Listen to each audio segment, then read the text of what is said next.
যে দেশকে দুদিন আগেও বারবার হুমকি ধামকি দিচ্ছিলেন সেই দেশকেই ধন্যবাদে ভাসিয়েছেন মার্কিন প্রেসিডেন্ট ডোনাল্ড ট্রাম্প। বিক্ষোভে উত্তাল ইরানকে দেখে নেওয়ার হুঁশিয়ারির মাঝে ওই দেশটিকে ধন্যবাদ দিয়েছেন ট্রাম্প। এতে করে বিশ্ব মোড়লরাও নড়ে চড়ে বসেছেন। প্রশ্ন উঠেছে, কেন হঠাৎ এই ধন্যবাদ?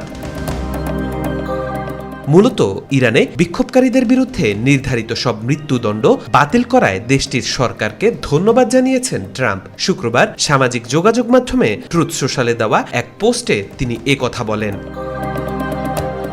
ট্রাম্প লেখেন, আমি অত্যন্ত সম্মান জানাই যে ইরানের নেতৃত্ব গতকাল নির্ধারিত সব ফাঁসি বাতিল করেছেন, যার সংখ্যা ছিল ৮০০ এর বেশি। ধন্যবাদ।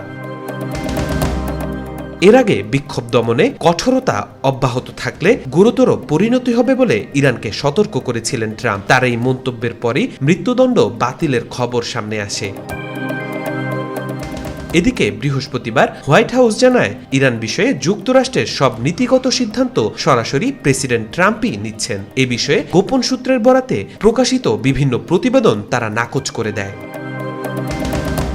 উল্লেখ্য, গত ২৮ ডিসেম্বর ইরানের মুদ্রা রিয়ালের বড় দরপতনের পর দেশজুড়ে সরকার বিরোধী বিক্ষোভ শুরু হয়। মানবাধিকার সংস্থা HRAN এর তথ্য মতে চলমান বিক্ষোভে এখন পর্যন্ত অন্তত ২৫৭১ জন নিহত হয়েছেন, যদিও ইরানি কর্তৃপক্ষ নিহতের সংখ্যা প্রায় ২০০০ বলে স্বীকার করেছেন।